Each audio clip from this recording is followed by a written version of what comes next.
Welcome to Liberty.me Studio. Be part of the global Liberty community at Liberty.me.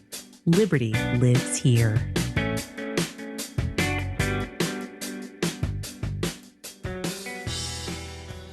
Hello, everybody. This is Tatiana Moroz, and welcome to the Tatiana Moroz Show. I'm here with my friends Krista Rose and John Light. They're both into Bitcoin, and we're very happy to be here on Liberty.me. We're going to be broadcasting this podcast version of this onto LTV2, so welcome to that audience. Very happy to be here. Chris, John, a pleasure. Thank you for joining me today. Oh, the pleasure's all mine. Thank you for having us. So why don't you guys tell everybody at home a little bit about what your, I guess, participation is in the space. Where do you fit? John, do I go first? Oh, I'll let you go first. All right, so I've done a lot in this space. For those who haven't seen me, I've done writing for, many of the magazines, many of the online magazines and journals. Most recently, I've been writing for American Banker. And prior to that, I was contributing a little bit to Let's Talk Bitcoin. And what my real gig is in this space is in the Counterparty project. I'm the community director. So for those that don't know, Counterparty is a project that works atop of Bitcoin and provides a lot of 2.0 services, things like smart contracts and assets. And that's most of what I do. All right, John, your turn. And black hats with white words. That's another thing you do. Yes, it is. It most certainly is.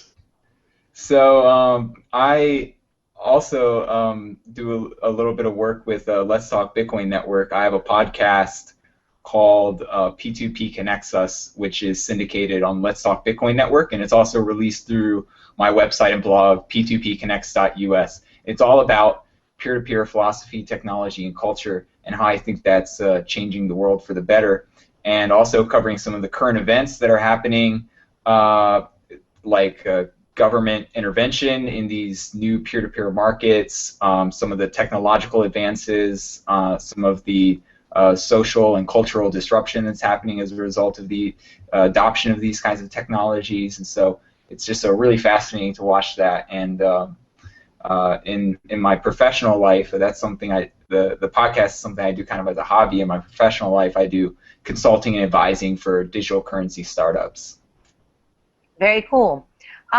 So I brought us all together today because I had some interesting conversations with John that I followed up with Chris. But before we get to that, I actually wanted to talk a little bit about a totally personal, self-serving question that I've just randomly been wondering about. What's going on with Counterparty? What are they working on right now, Chris? A lot of stuff. I'm not privy to discuss everything, but Symbiont certainly is chugging ahead. I think they've got some pretty big announcements. Symbiont is, I guess, the phoenix that rose from the ashes of the Overstock deal, the Medici deal. The principals that were involved in Medici had left the Medici project and started Symbiont. So Symbiont has a subset of the features that were in the Medici project and some additional features that weren't. So I think a lot of people in the community were very discouraged when the Overstock thing kind of unraveled. But certainly for me, I've seen a lot of work being done with Symbiont. And I personally expect that a lot of the perceived losses will be quickly gained as they see that project gain momentum. But it's still a little too soon to tell. There's a lot of work that they're doing in their end. In the community, we've got all kinds of stuff. We have our first mobile wallet was pretty exciting. We have a integrated Chrome wallet, which is also very exciting. And there's a game that is going to be I think the first cryptocurrency 2.0 game that's launching on the Counterparty network, and that's really cool too. That's something we could probably talk about at length, but I'll keep that answer as is. Okay, well, wait, what's the Symbiont project? Because I don't really understand what that is completely, and some people at home may not know what that is. Right, well, that's kind of by design at the moment, unfortunately. It is, what I can tell you, and really the extent of even what I know, is that it is a project to facilitate more traditional integrations with Wall Street, to facilitate security and, I believe, bond transfers, and to facilitate better settlement of these types of assets using Bitcoin and using Counterparty. It's a little bit similar to what perhaps you heard today with NASDAQ. So they're doing something very similar, and I think this is a new wave of applications that we'll see in the next year. All the big players are probably doing. Okay, so is that a good thing? I don't know. I mean, is that something that's going to, I guess maybe we're jumping ahead a little bit, but if we're going to be talking about the soul of Bitcoin, when I think of Bitcoin, I think of it as the great liberator for the people. And the concept of decentralized apps and just that type of thing is really something that I think mankind has been searching for unsuccessfully until now, since the beginning of time. So is that going to be something geared toward the banking industry? Who would be benefiting from that type of technology? Yeah, so I mean that definitely gets into the heart of I think the episode that we're going for. I personally don't have a problem with the banks, but I know the libertarian platform does. So at some level, we have to decide, is Bitcoin a social movement? Technology? Is it a tool? Is it all of the above? In terms of what it's good for, is it good for a subset of these things? It's a technology, and it can be used for good purposes and bad. I like a lot of the services that Wall Street does. That might be a minority of the Bitcoin movement, but for me, I find that there's a lot of value in those services, which we can get into at length if you like, but that may not be the answer you want to hear. I don't know. I don't think that don't feel any pressure from me to answer in any way. This is the point of a discussion. John, did you want to comment on that in any way? So I think that these moves by the traditional financial services companies to get involved with Bitcoin is predictable. I mean, it's a new technology that's getting a lot of attention, and it also happens to add a lot of efficiency to some of their operations. So it's not surprising that they're looking at blockchain technology. Some of them are looking at building directly on the Bitcoin protocol. And I think the news about NASDAQ was not about them putting a production system on the Bitcoin protocol, but rather they're just using the colored coins protocol on top of Bitcoin open assets for a trial run to see how their assets interact with blockchain technology. And it remains to be seen whether they're actually going to continue using the Bitcoin blockchain or whether they're going to try to roll their own blockchain and use a kind of centrally administered kind of blockchain, like what some of the other experiments, like the recent Isle of Man blockchain integration was discussing. They were talking about using a centrally administered blockchain kind of system.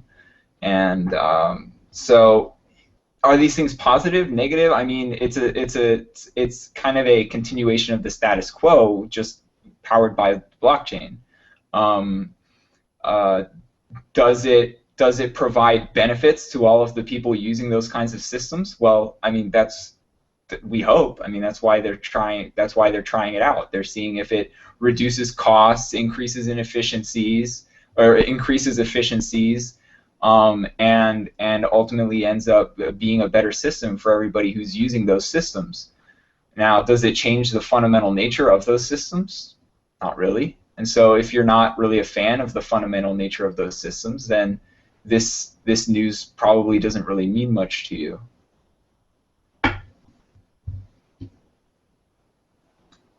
Okay. Well, I don't know. I don't think that there's a problem with banking services separate from, for example, the Federal Reserve. I mean, I like having a bank, I guess. I don't even know if I do. I don't know if that's a true statement.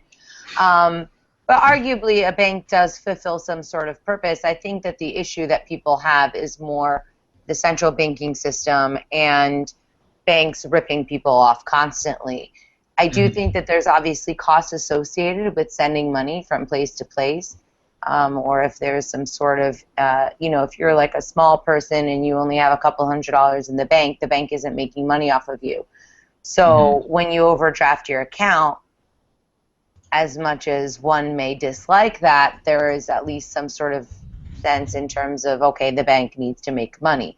I think the problem is that the bank is making money off of the little guy in a way that is very painful to a person that doesn't have a lot of money. Because if you're poor and you overdraft your bank account, then that $35 or whatever can be turning into, $150 very quickly, and things get out of control. As a random side note, what I find really frustrating with banking, no matter what bank that I use, is whenever it's in their favor to charge me immediately on my card, they're happy to do it.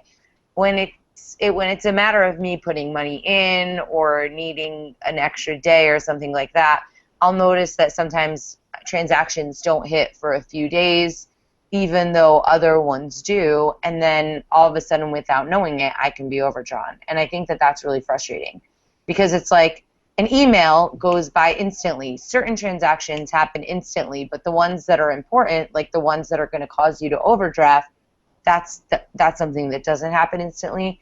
And then on top of that, which I guess the bankers would probably think that this is okay, but when you call the bank and you explain it to them, they generally don't care, and they say, tough luck, you have to pay it, and that's the general attitude. So I think that breeds a lot of animosity with people. So, I would add to some of your complaints that would suggest are a little misplaced. I understand why people don't like banks, but it seems to me like more often than not, the banks are a spokesperson or the intermediaries between government rulings and government regulations and people. Like, banks don't necessarily want to make you their enemy.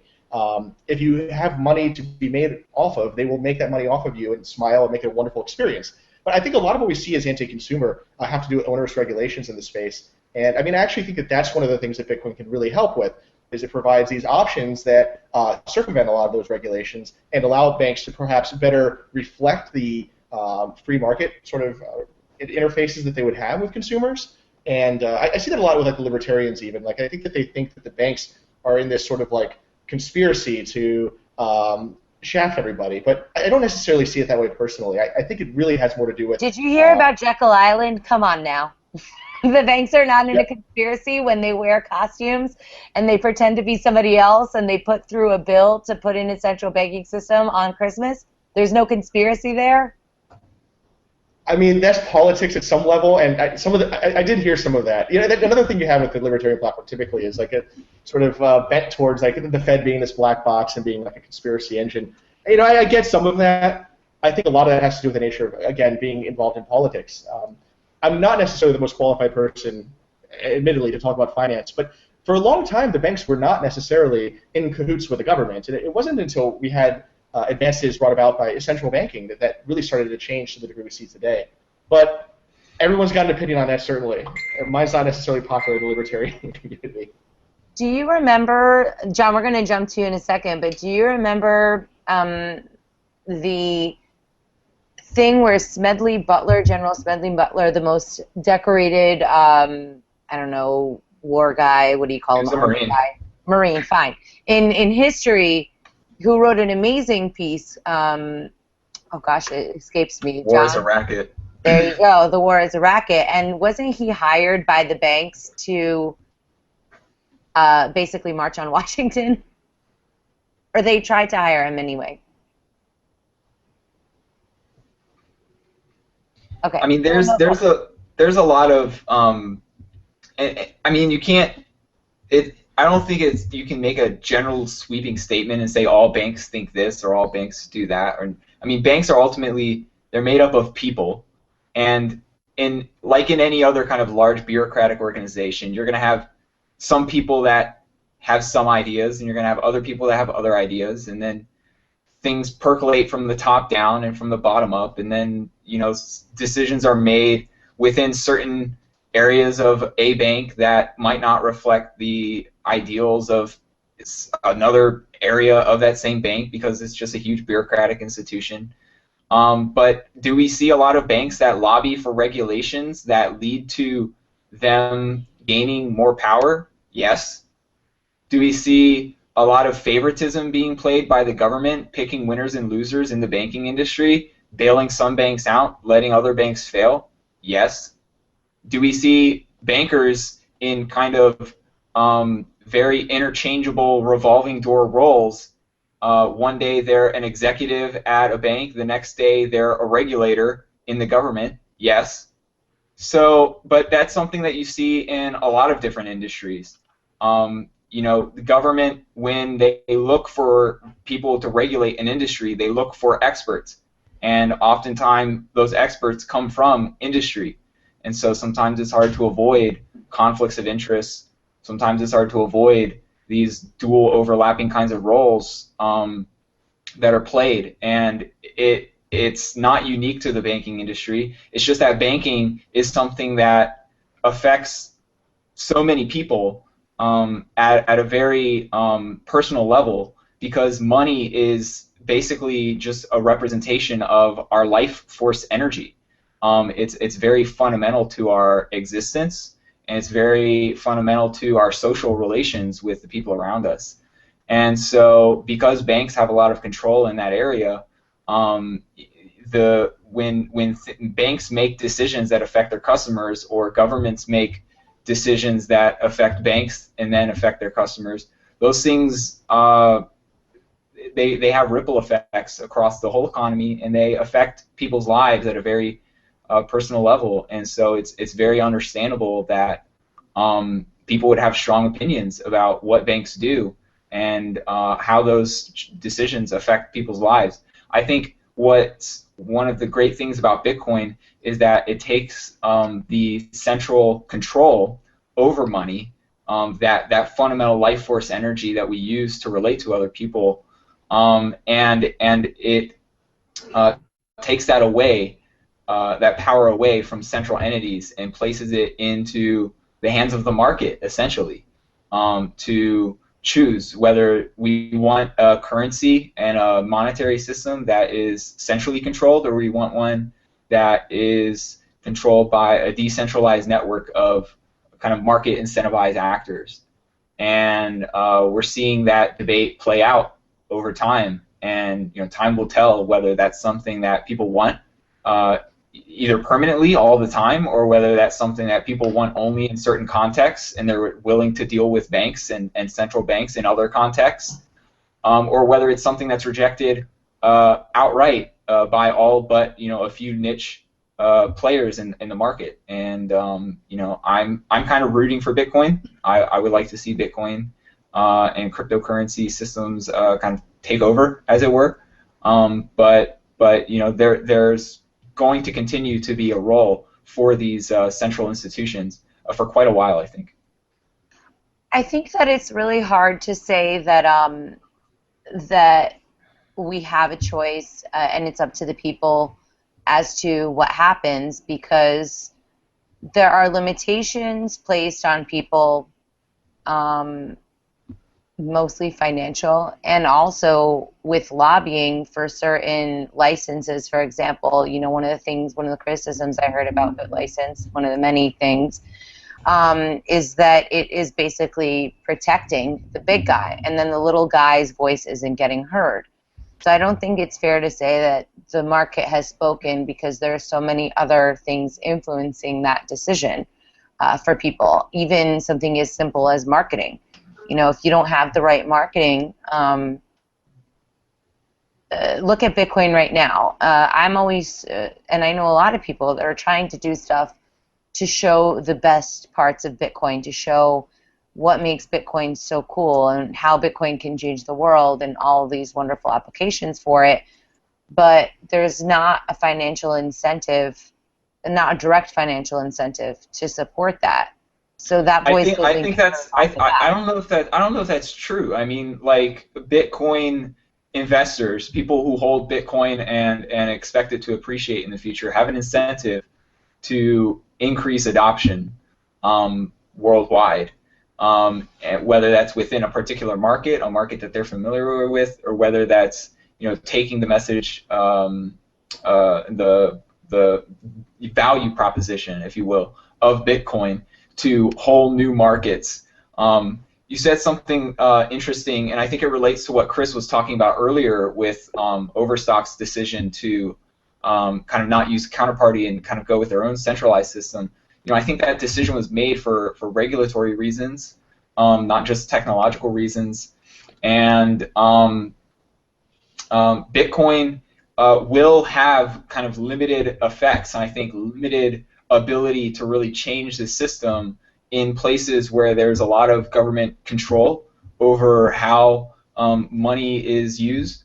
But I think there's a lot of potential for Bitcoin to have a positive effect and to be used for really incredible in really incredible kind of ways, similar to kind of Patrick Byrne's vision of what he wanted the colored coin stock system to look like, to be used by people in developing parts of the world where maybe financial regulations aren't really that oppressive, just because they're not that far along in their development yet.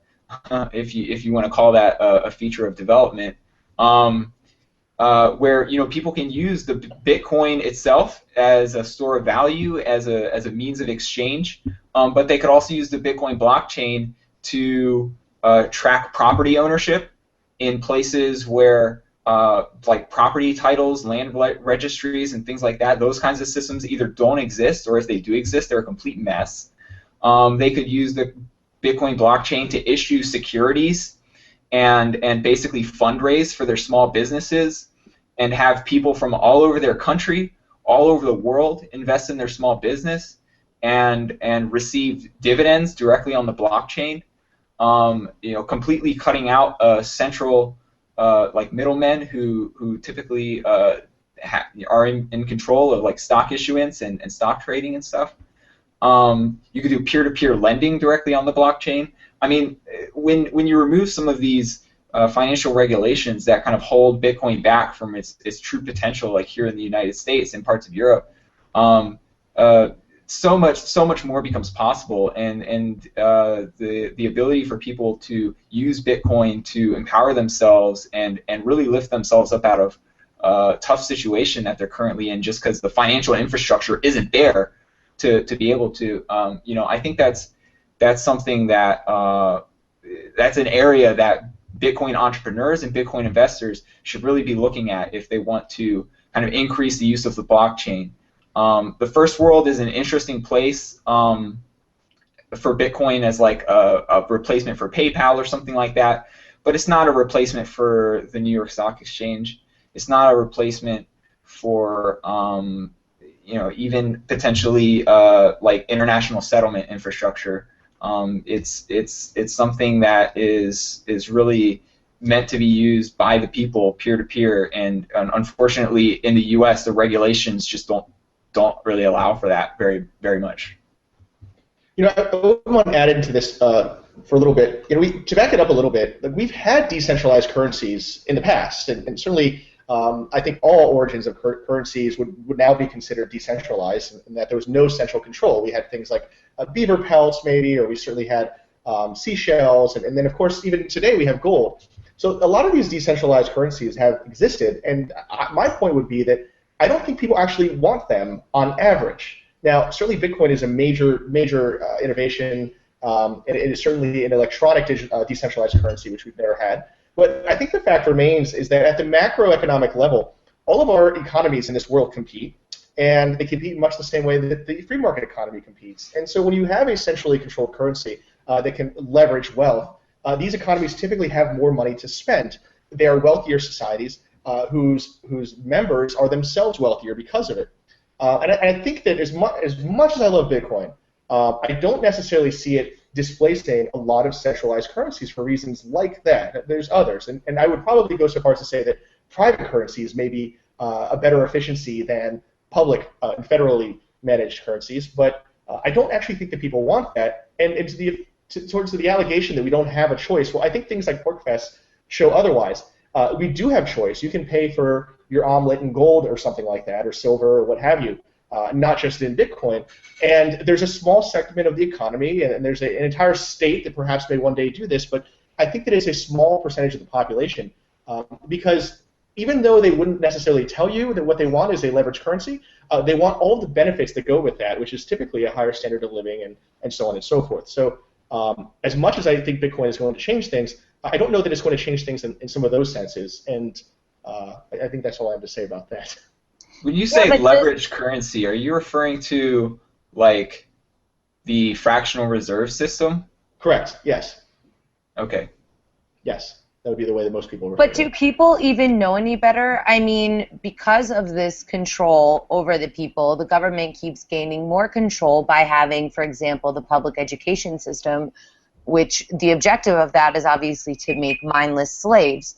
I mean, they'd want us to be able to do little tasks, but they don't want us to actually think for ourselves. So I don't think it's as simple as saying, oh, the people don't want it, because, again, I don't think that the people know about other options necessarily.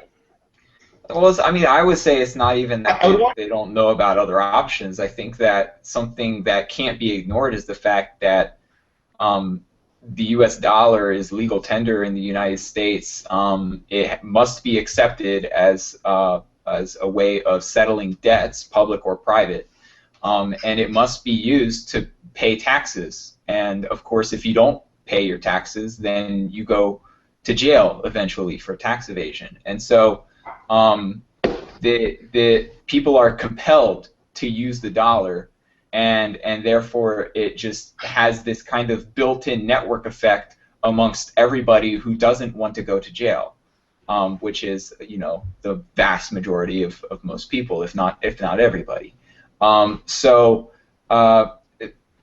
People don't really have a choice, a real choice anyway, of whether or not to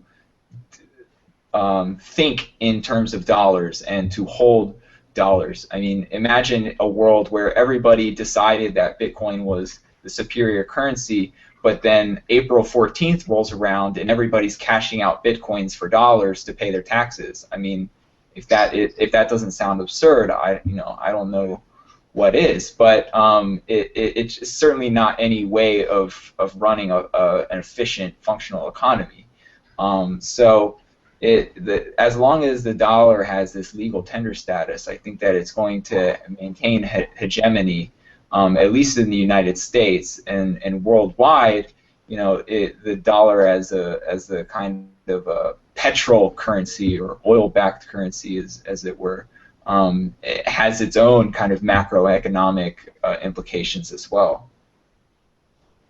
I would add to this. This is a bit pedantic, but I would suggest that most transactions aren't necessarily done in U.S. dollars.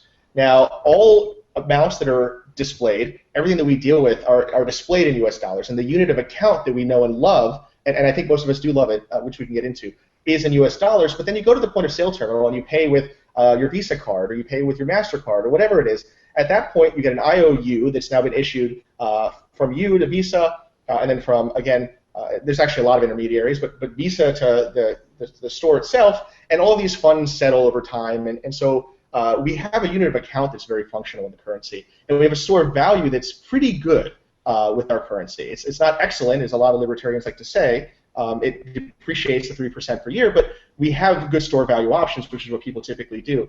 But I think that the point that I would try to make is that there is a lot of subtlety to some of these decisions that we make, and it probably is worth noting that you should consider that the currency is made up of numerous parts, some of which we like a lot and some of which we don't, and many of which we choose not to engage in, such as holding U.S. dollars, which most of us would instead put money into our Roth IRAs or into real estate or something like this. So there are options at different levels of the equation, and it's not just so simple as U.S. dollars all the time, every day by everybody, and on and on. Feel free to correct me if you disagree. Well, okay, let's change gears for a second. Do you guys think this may sound a little bit conspiratorial, but how much, like, do you think that the powers that be are actively trying to hijack Bitcoin and make it their own? And do you think that there is a sense of we're going to lose our stranglehold on the population? Like, how cognizant do you think that power structure is? of its Who wants to go impending first? doom? I'll let you go first, Chris. It's a free market, so I don't really believe in conspiracies so much Wait, as I are believe you that kidding me? You're going to tell me that we have a free market in the United States? Yeah, I Come on would. now. I And you think absolutely that, would. and incidentally, the dollar is a good store of value only because they manipulate the crap out of it and artificially prop it up in like 100 different ways. I don't believe in market manipulation either. So I'm very much a fan of the Chicago School of Economics, and this was a huge moment in my life when I realized this, and I don't think a lot of people understand this, but I believe that deep markets are efficient. There's a lot of ramifications to that, and one of those ramifications are things that there's probably no such thing as market manipulation. Additionally, it makes conspiracies very difficult to pull off or even justify from like a natural science point of view. In that, there's typically an incentive for people to find the optimal efficiency in any deep market, and that would preclude any chance of significant collusion. Now, I will say that the government typically perverts incentives, so like that's a whole different discussion. But in general, I don't think that Bitcoin has that level of collusion or any real government regulation right now. And additionally, I would suggest that what will probably happen is the winners will keep on winning. That's typically what happens because they have investment capital to work with and because they're talented oftentimes. That's my unpopular opinion. Maybe John wants to interject here.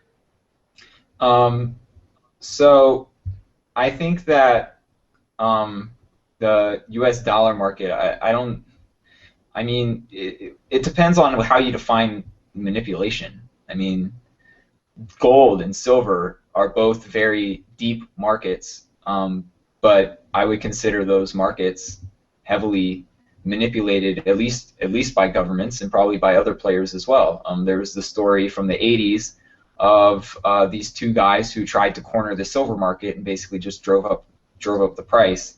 And then the government, being one of the largest governments, being some of the largest holders of gold, can easily suppress the gold price by just selling into the market. And there's been speculation that they've been manipulating the gold price and the silver price using their huge amounts of purchasing power which they only have because they can compel the market to give them money. And as to Tatiana's question about whether this is some sort of co-option and how this is going to play out and stuff, it goes back to what I said about the banks getting involved. I think that some people, some institutions are looking at blockchain technology and they're seeing the benefits that it has, and they're trying to take what they see as the best aspects of this technology and trying to figure out ways that they can incorporate it. The Federal Reserve, no less distinguished an institution, has put out white papers basically describing blockchain technology in so many words as kind of a solution to inefficiencies in the international settlements payment system. They've been working with Ripple Labs to not maybe working with them, but they have looked at technologies like what Ripple Labs is developing and looking at how that could be used to replace the international correspondent banking system, and even ACH, Fedwire, Swift, all of these different payment rails that are kind of inefficient and not really tied together. They're looking at a global shared public ledger, aka a blockchain, as a way of solving some of those inefficiencies. Is that a co-option of Bitcoin or the technology? I don't think so. I think it's no more a co-option of Bitcoin technology than you could say libertarians co-opted Bitcoin technology. It's just a use, and it's just like any tool, it can be used for good or it can be used for bad. And it's kind of up to every individual to kind of make their own moral judgments about whether something that they see out in the world is good or bad. I kind of look at these moves as neutral. I don't put any sort of moral judgment on them. But what's important to me is that Bitcoin itself, the real actual Bitcoin network, continues to be decentralized and continues to be used as a force for good to get around some of these payment blockades that are used to censor free speech and free association between people, and can be used as a tool of economic empowerment for people who otherwise wouldn't have the technology, the tools, or the means to really fully realize their economic independence in the world. So we want to talk a little bit about BitLicense in New York and subsequently BitLicense in California, and how that will affect people's ability to maintain that sovereignty. Yeah, sure. John, you want to go first? You're really big on that. Yeah, I'll touch on this a little bit. I don't have too much to say about New York, other than I don't think what they're doing should exist. But I can talk a little bit more about California because I'm a little bit more aware of the details here, and it affects me a little bit more personally.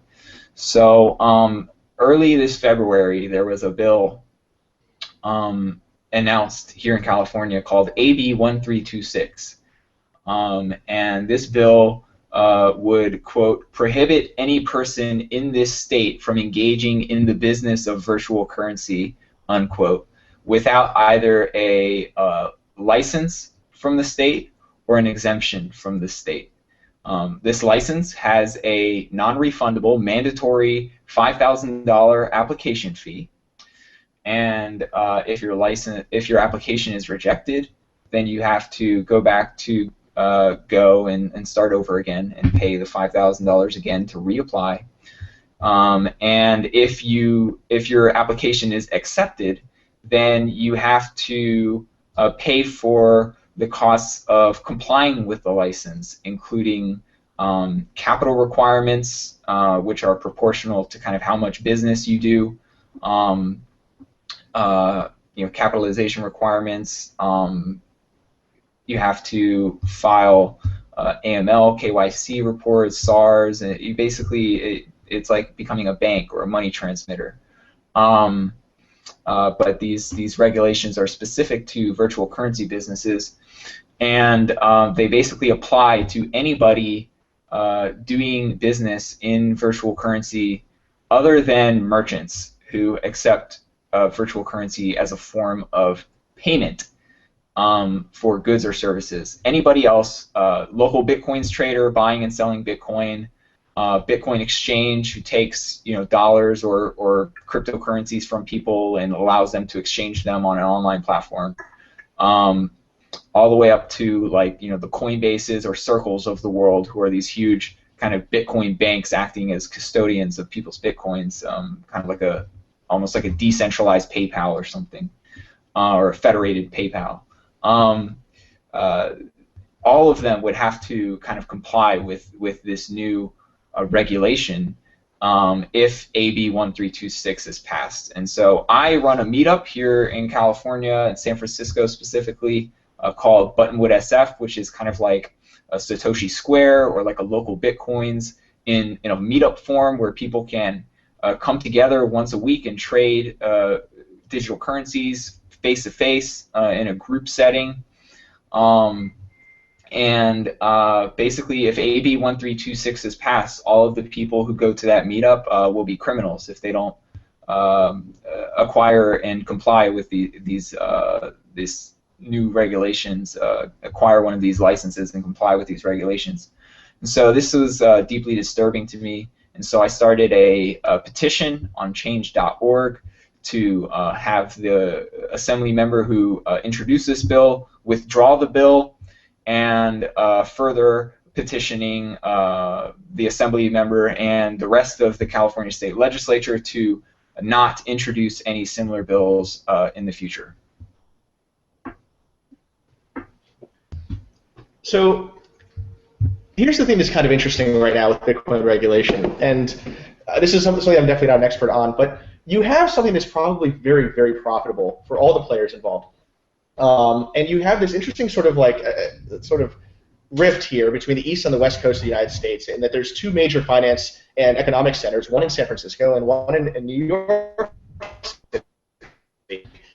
And so, an efficient system, you can expect that both of them will be competing with each other, at least in my view, not colluding. I think at first you'll probably see regulators huff and puff. I'm certain that the incumbents will try very hard to starve out people that come to John's meetups. I definitely believe that that would be a ramification, and that would certainly be unfortunate.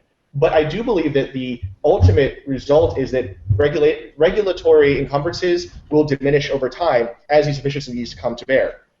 There are also cases where a city like Miami, who it does have a number of exchanges, by the way, that serve South America, could find themselves in a great position to produce services for the economy at the expense of business for New York and California. Now, again, I don't see that lasting for very long. If we start seeing major banks open up here, it's highly probable that that will change the legislation over there in New York. I would also say, too, that Bitcoiners are very, very creative. So I think that really, the on-ramps onto Bitcoin could be regulated to a degree that encumbers the small guy, but I think that ultimately the products and services that people come up with in Bitcoin will very quickly route around those highways thereafter. And while I can't say now necessarily that I have any slam dunk solution, I will be not even the least bit surprised if this becomes a non-issue with sites like Purse.io or something like that, where they come up with something really kind of creative to kind of just render the regulation redundant. But we shall see. I think that what will happen there, I don't know if I lost you, towards the end, I think the Bitcoiners are very bright people, and they come up with extremely creative solutions to a lot of problems that are essentially regulatory problems, and they route around the regulation. So I think that what will happen is that we will see a lot of creative solutions to these regulatory encumbrances. Certainly, Purse.io is one step in that direction, but it would not surprise me if there are others thereafter, completely redundant and enforced, unable to be enforced.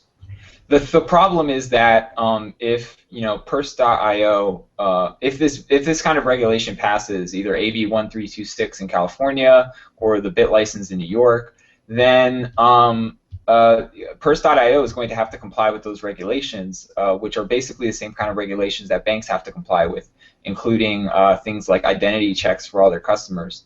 The whole point of these in-person trades that happen at my meetup or Satoshi Square in New York, and face-to-face through local Bitcoin transactions all over the world, is that it provides a more private experience where you're not under constant surveillance, where you don't have to turn over your personal, sensitive personal information over to strangers on the internet, and where people who don't even have that kind of documentation, because they're undocumented or they don't want to be a part of that system, can still have access to this technology.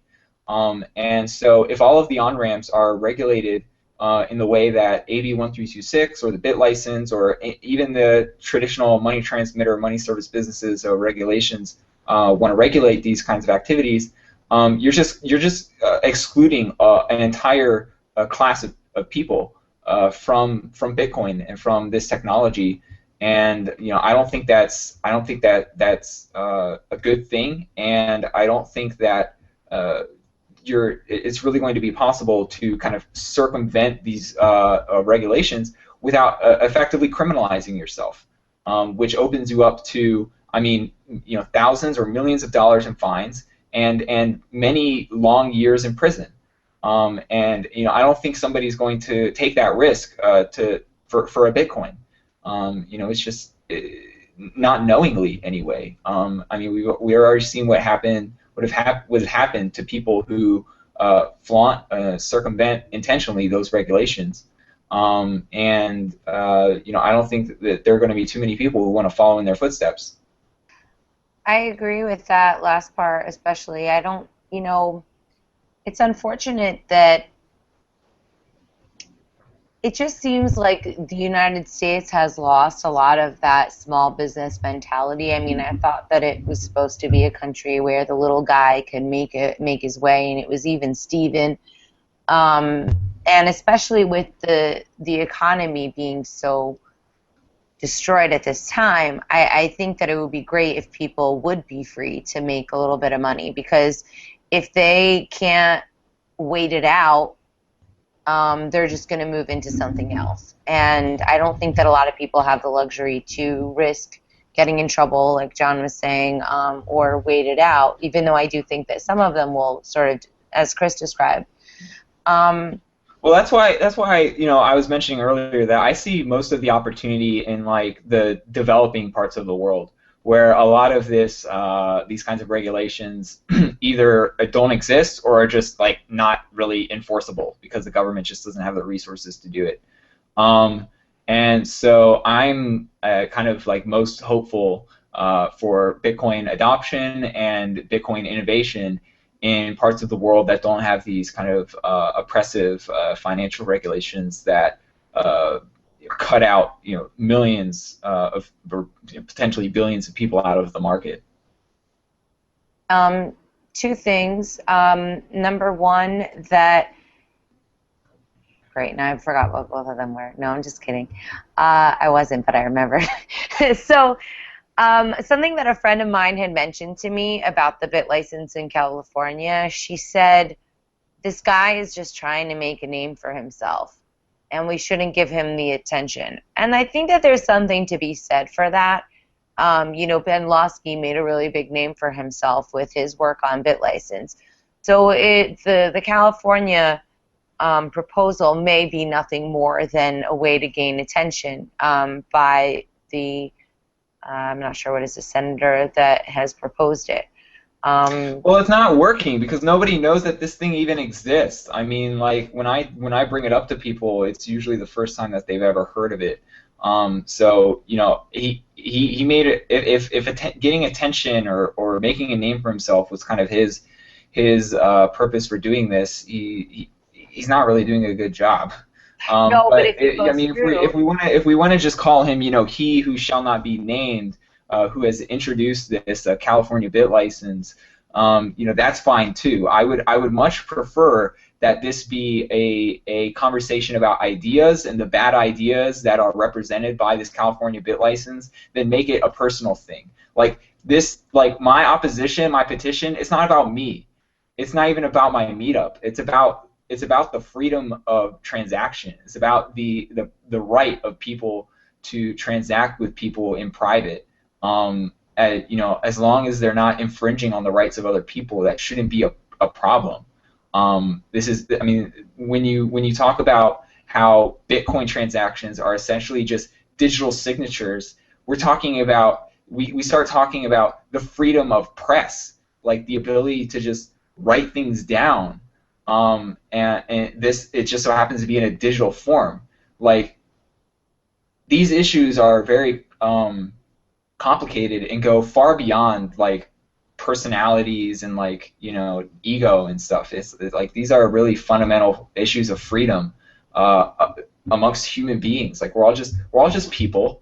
We're all just human beings on this planet, and some people have given themselves, at least they think that they have, rights to tell other people what they can and can't do, even when those kind of actions and behaviors aren't affecting the rights of other people.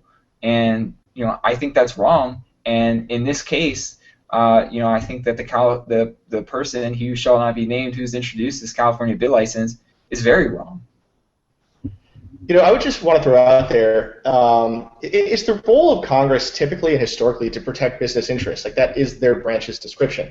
And then you can take it into the judicial courts, and that's where like the role of like the non-businesses are typically represented. Typically. So when you look at these regulations, they're always written for the incumbents, and you can cry foul, and I'll agree with you, it is a foul.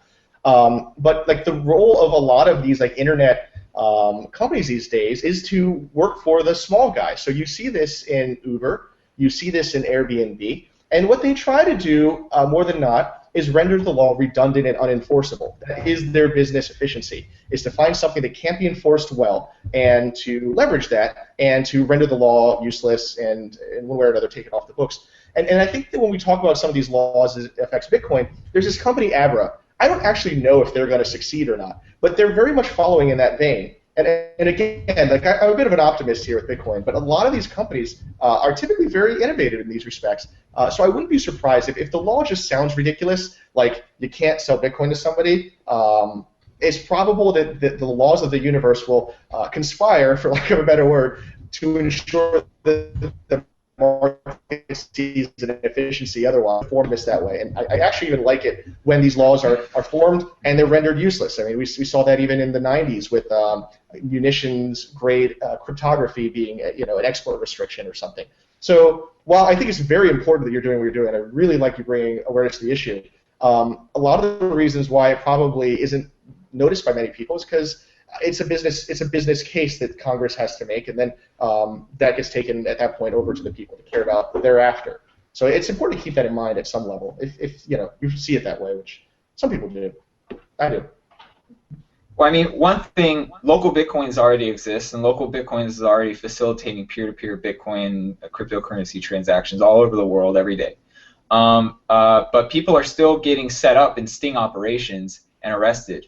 I mean, I watched your video with this gentleman in Florida who had this exact same thing occur to him. He set up a peer-to-peer Bitcoin transaction using a local Bitcoins or similar kind of service, and it ended up being law enforcement, and they arrested him. And now he's facing thousands of dollars in fines and many years in jail. And that is the end game of ABRA if they don't get compliant with these regulations.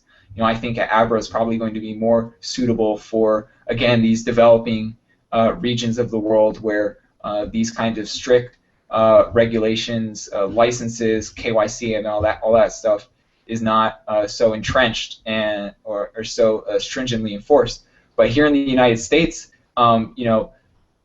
apparently selling Bitcoin to somebody is a far more serious offense in the eyes of the government than renting out your spare room or giving somebody a ride. So it's just that Uber and Airbnb and these kind of companies were able to get away with it because the penalties weren't that serious. But when it comes to breaking financial laws and regulations, the consequences are the costs are just too high. I mean, it's just not worth it. So I don't think outright civil disobedience, if you will, is a really sustainable solution, at least in the short term. So real quick on that, you're absolutely right that it's a travesty, and Mitchell Espinoza is the person here who's facing a lot of problems. You can search for him online and you can see. What I was going to say, if Mitchell Espinoza was selling gold, there would not have been a problem. It just defies all common sense that Bitcoin couldn't be traded, in my mind. And for all of those reasons, I think that it's improbable to last very long as a ridiculous piece of legislation. And we shall see. I mean, I'm on your side here. I agree that it's complete and total nonsense. And I feel terrible for the people getting sucked into this crap. I think that I'm just more optimistic about the end result. And I see these people as not as big in terms of civil liberties as Rosa Parks or something, but the way we know that there are bad laws are often by making them and then seeing what happens. And then in these cases, you're finding good young men who have a lot of economic prospects being taken out of the wage earner pools and for nothing that's detrimental to society, in my mind. Yeah. Well, let's not forget that the Uber offices also, as a side note, were raided a few weeks ago, and they took everybody's computers. So it's not and they're fining them, and then they're going to have to tie them up in court. So they're basically bullying people, bullying new innovative companies, and using the strong arm of the law and the power of whatever backing they can muster in order to force people out. And that's not really supporting the free market idea, Chris. Like it or not, that's part of the free market. You have to fight. You can't use the government to enforce whatever you want. That's not using the free market. That's just being a dick. Excuse my language, but I mean... It's certainly that. It is absolutely that. And here's the thing. It's you see this even with petty criminals. Petty criminals will use the law to get other competing petty criminals thrown in jail. If I sell crack and there's another guy who's selling crack, either I'll shoot him or I'll call the cops on him. Whatever I can get away with. And it's not right, but I would typically blame the way the government's structured more so than the companies, because once that jar is like opened, once that like Pandora's box is opened, now they have a responsibility economically to be the bully, because that was the interface that was declared. And if they didn't, then Lyft would be the thinking. That's typically how I see it. I don't like it, and I think that the problems lie with the way the government runs, but it's not necessarily like Uber's fault. Like, they had to do it because that's where the economic efficiency was for them. Wait, I didn't think that Uber was the bad guy in any of this scenario. Okay, then that's fine. Then we're on. No, I mean, I think that Uber's getting screwed by getting beaten up by the government, because the taxi people are getting all mad because their lockdown on the system is being threatened. Oh, so there's actually two sides to that. So I thought you were talking about the other side. Yes, the taxi companies are trying to screw Uber, and that's incumbent protectionism. But Uber is also running an offensive campaign on like Lyft, and they're like doing things like, John, maybe you know, but they're calling up like rides, and they're not actually like having people there. And there's a couple other things like that as well. Like, everybody's it's a shit show. Everyone's trying to compete. That's how it ends up happening sometimes. It's business. Where is the safest place for Bitcoin businesses in the world right now? John, you want to take that one? Not the U.S. Probably like Panama. No, I've heard good things about Switzerland, but it depends on what you're trying to do. I mean, Isle of Man. There apparently, the Isle of Man was a promising place, but they kind of backtracked on a lot of the things that they said that they were going to do or not do, as it were. So I don't know what the status is currently regarding their kind of safe haven status for Bitcoin companies. But I've heard good things about Switzerland. It just depends on what you want to do and who your market is. I mean, if your market is U.S. customers, you're hosed. I mean, you have to comply with these regulations. U.S. regulations are viral. Even if you're based in another country, if you have any U.S. customers, you have to comply with U.S. AML and KYC regulations, and there's a whole bunch of reporting requirements that go along with it, which can eat up your budget through compliance costs. So I think anywhere in the world that isn't the U.S. is probably better for Bitcoin businesses, and just don't serve U.S. customers. Just avoid U.S. jurisdiction like the plague, and your compliance costs will drop dramatically, I think. Another way of looking at it too, though, is what is safe for business is that which makes it money. So a safe place is a business that makes money in a location, and by that definition, I think all of the largest Bitcoin companies are in the United States. So you look at Coinbase, Circle, Itbit's pretty big now, BitPay, they're all in the United States. So safe in terms of staying in business and making payroll, probably United States. Safe in terms of running Silk Road, I don't even know, maybe North Korea. Lieberland, maybe, I don't know. Speaking about the Silk Road, I consider safe not under the threat of violence, and so that would probably be, not the U.S. Yeah, unfortunately, a lot of the businesses are here. This seems to be a hub of everything still. I was going to say about the Silk Road, over the weekend, I went and I saw the movie Deep Web, which is about Ross Ulbricht. The title is very misleading, but I thought it was excellent. And Bill and Ted got back together to make it, which is so cool. Yes, it is.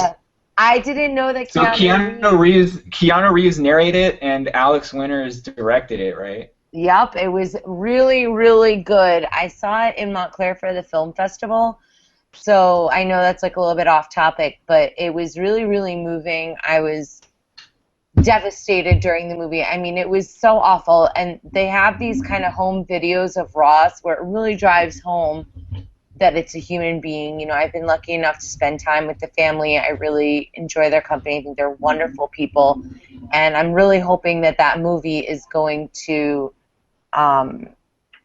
raise awareness, because they moved the sentencing to the end of the month, to May 29th, I believe it's May 29th. But before that, on May 22nd in New York, some parents whose children allegedly died from purchasing drugs on the Silk Road. There's 6 of them, which it's very sad that their children passed away. That being said, they're trying to hold Ross accountable for it instead of maybe their own kids for doing drugs. And also, arguably, who's to say that they didn't get? I mean, there were studies showing that the drugs and Silk Road made the drug industry much safer and better for drug users. So, Tatiana, I think that the parents of victims of drunk driving should sue the dealerships. That's what I think, because clearly they're culpable here. Yeah. No, I think that's faulty logic, trying to go after Ross because their kids made poor decisions about their recreational drug use. If their kids were probably going to acquire the drugs, whether it was through the Silk Road or on the streets, where would their parents have preferred that the kids acquire the drugs from? Somebody where there's like no quality control at all. There's no reviews as to the quality of the drugs, where the person could rob them in person or otherwise, threaten them, where they could get arrested in a sting or a bust or something. Like what you just said, there's a lot of evidence that the Silk Road, one way or another, made the drug market safer. They reduced opportunities for violence. They put in a system of quality control through their rating system. Sure, that could be gamed, but it seemed to work for most of the people who use the website. And they did this all in an environment where people could go to forums if they had any questions about safe usage, where they could ask these kinds of questions in a kind of judgment-free zone. And so I think that the Silk Road, rather than being something to be condemned, something that should be shut down, I think it was an experiment that should be looked at as a model for what a legal or decriminalized drug marketplace could look like in the future. Yeah, you put that really well, John. I don't have much to add to that. Certainly, what wasn't brought to trial were all the survivors that, supply will hit demand. So for people that were able to find safer drugs, like, they aren't dead, right? So you can't put those people in front of the jury. But the problem with the drug war is that, like, why are we doing it? Are we doing it to, like, reduce crime? Are we doing it to improve public health? Like, there's no actual motive anymore, or I don't even know if there was. So there's no way to really there's a way to really, like, hold Ross Ulbricht to any meaningful standard of I don't know, evaluation. He's just guilty by way of being there, and I get it, but it's probably not the way to run an efficient government. So we'll see. I mean, the one thing I have to say, the one, like, silver lining and all of that, and it's a weird thing to say, but he's white, and I say that because the drug war is such a racially charged thing. I think that it hasn't been brought to America's attention as much because it was typically minorities that were affected. So at some level, like, if we have more, like, white people, like, I feel like, I hate to say, my grandmother is going to care more. Like, she's not a racist, but, like, that's her generation. Like, they only know that this was something that, like, immigrants dealt with or something like that. So I agree with that. I agree with that point for sure, that that it has been typically something where the minorities just get fed into the prison system. So maybe it will be, but I mean, that's hard to say right now with looking at an individual. That's I mean, Ross is in jail and he is like teaching yoga and physics and tutoring math. I mean, this guy really, come on now. And the other thing that I found really stood out with the movie was something that I wasn't aware of because I don't go on the Silk Road or anything, but that they really had sort of a philosophy in that community. It wasn't just about, oh, let's all get high and do drugs now. It was about the freedom. And it was a FU to the system saying, we're not going to listen to your rules because we think they're stupid and they don't really apply to us. So, and there's validity in what they were saying other than the government used its strong arm to suppress it. So I thought that was a really cool part about it that I didn't really realize. I'm actually going to be having Lynn on June 1st, I believe it is. So right after the sentencing happens, and she said that it takes about a year for the appeal. So if people want to be tuning in, supporting, May 22nd, she'd love to have some people at the courthouse in New York. On May 29th during the sentencing, I'm going to be unable to attend, but if anybody can go, please go, and also spread the word about this. If you can donate $1, whatever, anything, because even if that money isn't that much necessarily, at least it shows support in terms of yet another voice crying out that we're not going to be oppressed anymore, and these are our bodies, and we'll do whatever we want with them. So on that unhappy note, I think we should wrap up the show. I think that we could definitely do another one of these really soon. I really appreciated both of your voices. You're both really incredible. Can you tell people where they can find the latest information about you, maybe your Twitter and your website and stuff like that? Sure. So you can reach me at any time on chrisderose.com, and there's links to all the stuff I do. I really love talking to both of you. I've had a couple long conversations with John, and he is one of my favorite people to talk to for that reason in this space. So certainly Tatiana, we've had long conversations as well, but not as we've had more, I think, than John has. So I don't know. John and I are both programmers, and we're able to connect at the programming level. So anyways, John, over to you. Actually, not a programmer. I only you speak. Have to be a programmer. I only speak human, no computer. But flattered that you would say so. David Schwartz from Ripple Labs said, "I know enough to be dangerous." So you can follow me on Twitter at Litecoin, LIGHTCOIN, and you can find out all about the various projects I'm working on through my website, liGHTCO.in. That's liteco.in.